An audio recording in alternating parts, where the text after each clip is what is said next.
இது வந்து மைசூர் ரசமும் வேஸ்ட்டு இந்த கேரட்டு காமி வேஸ்ட் ஆனது கேரட்டு வெள்ளரிக்காய் முள்ளங்கி அது புளி அந்த கேரட் தோல் அதெல்லாம் தோல் நம்ம சீவரம் இல்லையா கேரட்டு வெள்ளரிக்காய் தோல்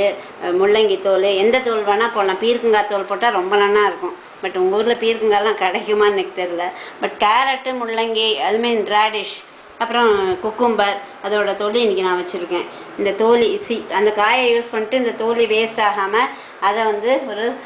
டேஸ்டான சைட் டிஷ் பண்ணலாம் தொகையல் இந்த சைட் டிஷ்ஷை வந்து தோசை இட்லி எதுக்கு வேணால் தொட்டுக்கலாம் அந்த சாதத்துக்கும் நாங்கள்லாம் சாதத்துக்கு பிசைஞ்சு சாப்பிடுவோம் அதுக்கு தேவையான பொருள் என்னன்னாக்கா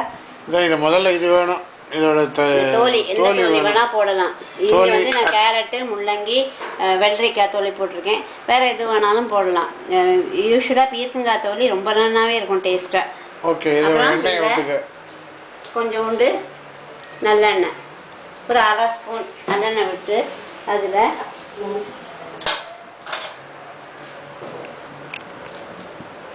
இது உளுத்தம்பருப்பு ஒரு டேபிள் ஸ்பூன் உளுத்தம்பருப்பு அப்புறம் கொஞ்சோண்டு கடலைப்பருப்பு ஒரு டீஸ்பூன் கடலைப்பருப்பு உளுத்தம்பருப்பு கடலைப்பருப்பு போடாட்டாலும் பரவாயில்ல வெறும் உளுத்தம்பருப்புமே நல்லா இருக்கும் 2 டேபிள் ஸ்பூன் உளுத்தம்பருப்பு கடலைப்பருப்பு அப்புறம்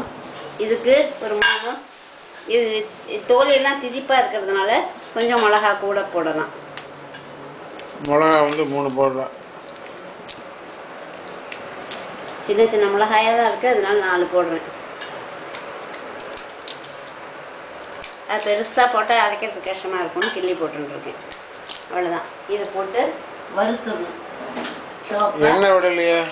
அது விட்டுருக்கேன் நான் ஒரு கொத்து உள்ள போதும் இது வந்து வறுக்கணும் வறுத்து வச்சுக்க அவ்வளோதான் நல்லா செவப்பாக வறுக்கணும்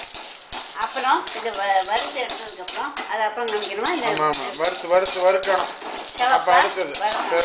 சிவப்பாக வறுத்தாச்சு உளுத்தம்பருப்பு நிறையா 2 டேபிள் ஸ்பூன் அப்புறம்